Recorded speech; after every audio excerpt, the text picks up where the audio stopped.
നമസ്കാരം. ഒരു സുപ്രഭാതത്തിൽ മലയാള സിനിമാ പ്രേക്ഷകരെ ഒന്നടങ്കം ഞെട്ടിച്ച ഒരു വിവാഹം തന്നെയായിരുന്നു നടൻ ദിലീപിൻ്റെയും നടി കാവ്യ മാധവൻ്റെയും. വിവാഹം ചെയ്യും മുൻപേ നാട്ടുകാർ ചേർന്ന് വിവാഹം ഉറപ്പിക്കുന്ന ഗോസിപ്പ് കോളത്തിലെ സ്ഥിരം സാന്നിധ്യം തന്നെയായിരുന്നു ഈ താരദമ്പതികൾ. അതിന് പ്രധാന കാരണം ചന്ദ്രൻ ഉദിക്കുന്ന ദിക്കിൽ മുതൽ എല്ലാ സിനിമകളിലും അവർക്ക് നിലനിർത്തി പോരാൻ കഴിഞ്ഞ ഒരു വിജയ ഫോർമുലയും കൂടിയായിരുന്നു. അന്നെല്ലാം ജീവിതഗന്ധിയായ നാട്ടിൻപുറത്തിൻ്റെയും സാധാരണക്കാരുടെയും കഥകൾ പറഞ്ഞ ചിത്രങ്ങളിൽ നായികന്മാരായിരുന്നു ഇരുവരും. ഒന്നിച്ച് അഭിനയിച്ചാൽ ഇന്നത്തെ പോലെ പ്രൊമോഷനുകൾ യാതൊന്നും വേണ്ട. ചുമരിലെ പോസ്റ്റർ കണ്ട് പൊതുജനം കൂട്ടത്തോടെ തിയേറ്ററുകളിൽ കയറും. ഈ സിനിമകളിൽ അഭിനയിക്കുമ്പോൾ കാവ്യയ്ക്ക് കൗമാരം മുതൽ യൗവനം വരെയുള്ള വളർച്ചയുടെ കാലഘട്ടം കൂടിയായിരുന്നു. ദിലീപാകട്ടെ വിവാഹിതനും ഒരു മകളുടെ പിതാവും. എന്നിട്ടും അവർ സ്ഥിരീകരണമില്ലാത്ത വാർത്തകളെ അതിജീവിക്കാൻ പെടാപ്പാട് വിട്ടു. 2016 ദിലീപ് കാവ്യ മാധവൻ വിവാഹം. ഈ വിവാഹം നടന്നത് കൊച്ചി നഗരത്തിലെ കലൂരുള്ള ഒരു പ്രമുഖ നക്ഷത്ര ഹോട്ടലിലും.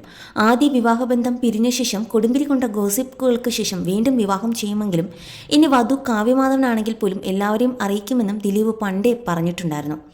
വിവാഹ ദിവസം രാവിലെ ഫേസ്ബുക്ക് പേജിൽ പോസ്റ്റ് ചെയ്ത ഒരു ലൈവ് വീഡിയോയിൽ ദിലീപ് വന്നു.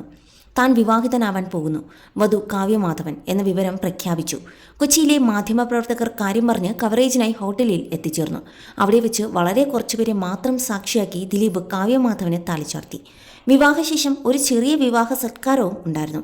ദിലീപ് ഒരു വട്ടം കൂടി വിവാഹിതനാകുന്ന സമയം സാക്ഷിയാവാൻ അമ്മയും മകൾ മീനാക്ഷിയും കൂടെ ഉണ്ടായിരുന്നു. സിനിമയിൽ വളരെ വേണ്ടപ്പെട്ട ചിലർ മാത്രമാണ് വിവാഹത്തിന് പങ്കെടുത്ത അതിഥികൾ. അവരിൽ പലർക്കും ഗോസിപ്പുകൾക്കും അവസാനം ഇട്ടുകൊണ്ട് വിവാഹം നടന്നതിൽ ആശ്വാസമായിരുന്നു. വിവാഹത്തിനായി ഹോട്ടൽ ബുക്ക് ചെയ്ത പോലും ഷൂട്ടിംഗ് എന്ന പേരിലായിരുന്നു. ദിലീപും കാവ്യമാധവനും മാധ്യമങ്ങളെയും അഭിസംബോധന ചെയ്തു. വിവാഹശേഷം കാവ്യമാധവൻ പൂർണ്ണസമയം വീട്ടമ്മയായി. അത് മാധ്യമങ്ങളോട് സംസാരിച്ച അമ്മ ശ്യാമളയുടെ വാക്കുകളിലും ആശ്വാസം കാണാമായിരുന്നു.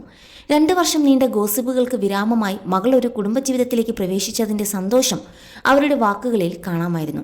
എന്നാൽ കാവ്യയെ വിവാഹം ചെയ്തേ മതിയാകൂ എന്ന് ദിലീപ് തീരുമാനിച്ചു എന്ന നിലയിലും ചില കിംവദന്തികൾ പടർന്നുവെങ്കിലും സത്യാവസ്ഥ എന്തെന്ന് കാവ്യമാധവൻ വിവാഹം കഴിഞ്ഞയുടൻ സ്റ്റാർ ആൻഡ് സ്റ്റൈൽ മാസികയ്ക്ക് നൽകിയ ഒരു അഭിമുഖത്തിൽ വ്യക്തമാക്കിയിരുന്നു. വിവാഹത്തിന് കേവലം ഒരാഴ്ച മുൻപ് മാത്രമാണ് ദിലീപ് തന്റെ മാതാപിതാക്കളെ ആലോചനയുമായി സമീപിച്ചതെന്ന് കാവ്യമാധവൻ പറയുകയുണ്ടായി.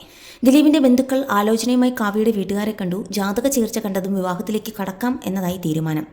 മകൾക്ക് അനുയോജ്യനായ വരനെ കണ്ടെത്താൻ അച്ഛനമ്മമാർ അന്നേ ശ്രമം തുടങ്ങിയിരുന്നു എന്നും കാവ്യമാധവൻ പറയുകയുണ്ടായി.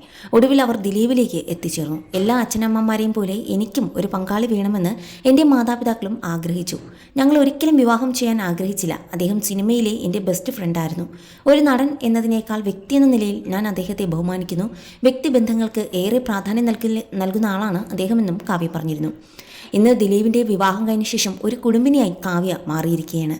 കാവ്യയ്ക്കും ദിലീപിനും ഒപ്പമാണ് ദിലീപിൻ്റെ ആദ്യ മകൾ മീനാക്ഷിയും ഉള്ളത്. ഇവർ 4 പേരുമായി ഇപ്പോൾ നല്ലൊരു കുടുംബജീവിതം നയിച്ച് മുന്നോട്ട് പോവുകയാണ്. കാവ്യ ഇടയ്ക്ക് ബിസിനസ്സിലും കൈവച്ചിട്ടുണ്ട്. കാവ്യയുടെ ലക്ഷ്യ എന്ന ബ്രാൻഡ് വളരെ നല്ല രീതിയിൽ മുൻപോട്ട് പോവുകയാണ്. ഇടയ്ക്കിടയ്ക്ക് കാവ്യ ലക്ഷ്യയുടെ പരസ്യങ്ങളുമായി സോഷ്യൽ മീഡിയയിൽ പ്രത്യക്ഷപ്പെടാറുണ്ട്. അതുപോലെ തന്നെ ദിലീപിനൊപ്പം പല ആഘോഷ പരിപാടികൾക്കും കാവ്യമാധവൻ എത്തുന്നുമുണ്ട്. ഇന്നും കാവ്യനെയും ദിലീപിനെയും ഒരുമിച്ച് സിനിമയിൽ കാണാൻ ആരാധകർ കാത്തിരിക്കുകയാണ്.